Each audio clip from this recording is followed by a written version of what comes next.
Halo teman-teman semuanya, balik lagi bersama saya Yuito di Yuito Bonsai, hobi bonsai di Jepang. Baiklah, kali ini saya akan sedikit menjelaskan tentang bagaimana perawatan bonsai Kuromatsu atau black pine atau pinus hitam. Di sini ada dua pinus hitam koleksi saya yang saya beli dengan harga sekitar 1 jutaan, yang dulunya mungkin pemilik lamanya sudah nggak merawatnya dengan baik dan jadi dijual dengan harga yang sangat murah. Oke, tapi dengan ketuaan yang luar biasa ya, mungkin udah 50 tahun lebih. Kita lihat di sini syarinya sangat tua. Kemudian di sini ada apa ya? Ketuannya bisa dilihat dari batang-batangnya yang kulitnya sampai mengelupas-ngelupas ya. Dan ini jadi apa ya? Kelebihan dari bonsai Kuromatsu ini. Oke, jadi saya akan memotong tunas-tunas baru. Di sini ada, kalau kita biarkan tunas-tunas baru ini akan sangat panjang ya, jadi nggak terlihat bagus. Maka dari itu kita akan potong di sini tunas-tunas barunya supaya bonsai ini punya daun-daun yang kecil dan enak dipandang. Oke, langsung aja kita langsung ke pemotongan dari bagaimana cara saya memotong tunas-tunas baru ini.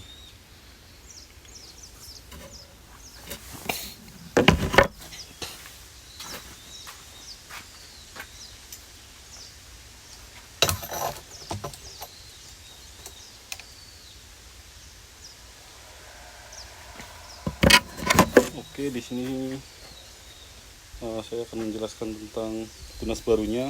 Di sini ada tunas baru ya yang muncul. Kita akan potong segini dan kita akan mencabut bagian-bagian dari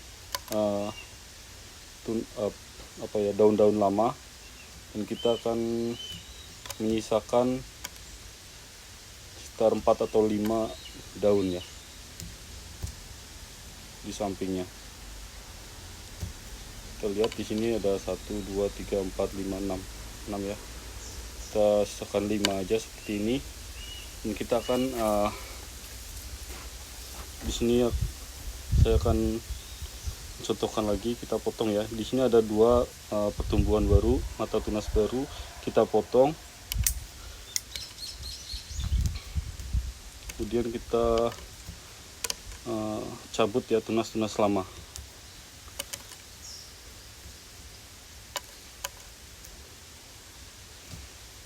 Nah, seperti ini ya. Oke, kita akan melakukan ini kepada semua tunas-tunas baru ya yang ada di pohon ini, kecuali yang sebelah sini, karena saya mungkin akan membuat bonsai ya hangkengai atau kayak hangkengai atau kayak air terjun yang nggak lebih dari batas bawah ini, mungkin seginian. Saya akan bikin ke sini ya. Jadi untuk pucuk ini kita biarkan. Baiklah, saya akan memotong semuanya ya.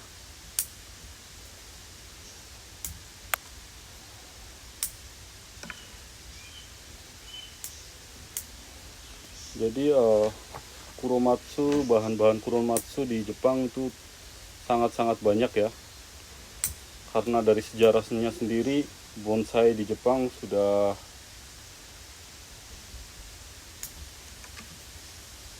sudah sejarahnya sudah sangat lama ya. Sudah dari 800 tahun yang lalu bonsai sudah ada di Jepang. Jadi sangat banyak bahan-bahan bonsai di Jepang. Dan kemudian penerus bonsai di Jepang itu sangat sedikit, karena angka kelahiran di Jepang sangat sedikit ya. Bahkan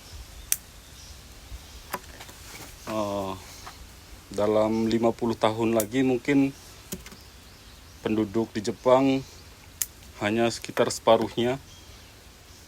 Jadi orang pendatang lebih banyak daripada orang Jepangnya itu sendiri dalam 50 tahun ke depan.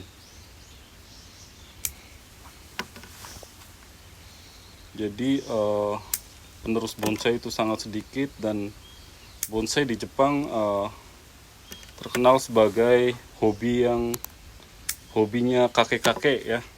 Jadi nggak populer. Maka dari itu komunitas bonsai di tempat saya sendiri nggak ada yang umur di bawah 40 tahun. Jadi semuanya 40 tahun ke atas, dan kebanyakan rata-rata sekitar 60 tahun ke atas rata-rata ya. Jadi bahan bonsai itu sangat melimpah di Jepang. Kalau kita mau saja masuk komunitas itu pasti banyak yang ngasih kita bahan-bahan bonsainya, dan kita juga bisa beli dengan harga-harga yang murah.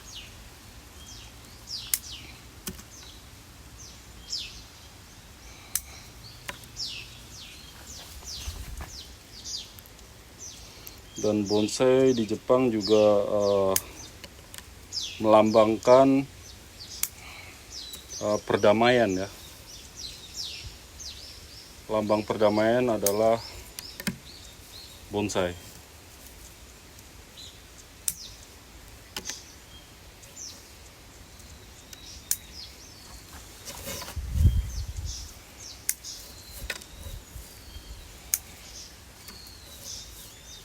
Oh iya, mungkin lambang perdamaian nggak cuma bonsai ya, ada banyak sekali lambang perdamaian, tapi bonsai jadi salah satu lambang perdamaian di Jepang.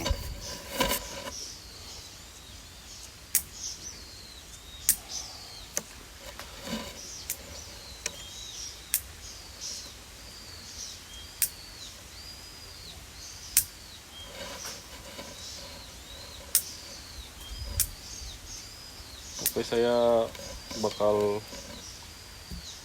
potongin tunas-tunas barunya dulu, baru saya cabut-cabutin samping-sampingnya atau tunas-tunas lamanya.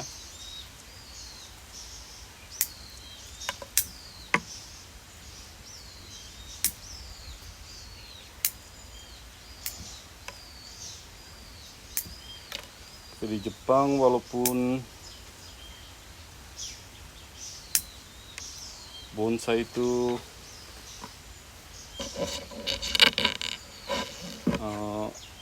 sangat sedikit peminatnya, tapi mulai akhir-akhir ini mulai banyak juga bermunculan penghobi-penghobi baru, walaupun banyak juga yang kurang profesional, tapi mulai banyak cinta bonsai baru. Dan mudah-mudahan bonsai di Jepang juga lebih booming lagi seperti bonsai di Indonesia.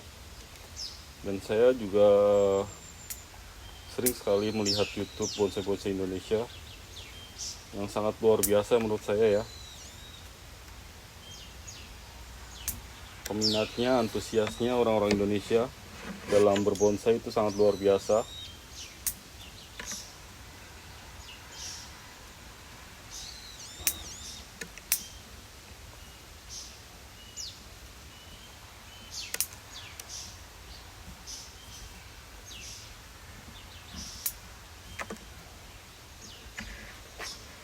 Oke, jadi saya mulai berbonsai itu juga baru 5 tahun lalu. Banyak melihat bonsai-bonsai di YouTube Indonesia, seperti YouTube Bokop Art atau YouTube-nya Suka-Suka Bali Bonsai.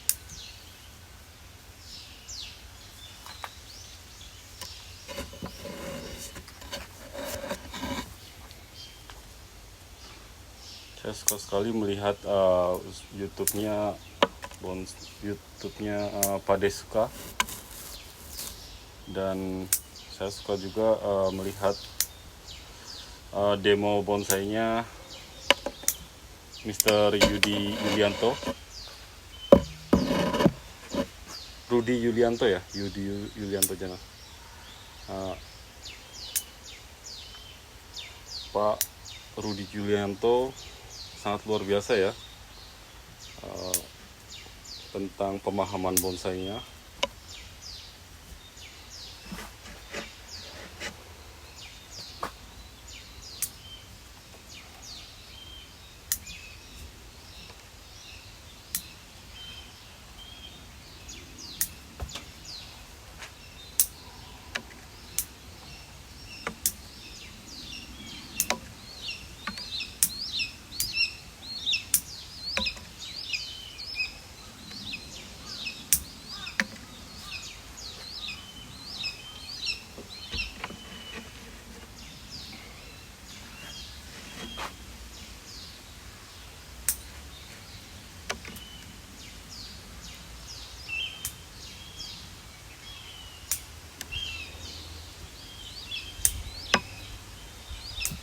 Oke, di bulan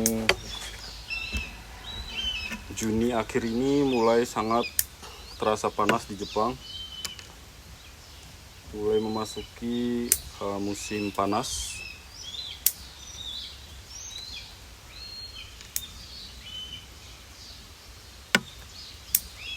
Dan matahari di Jepang luar biasa panas ya.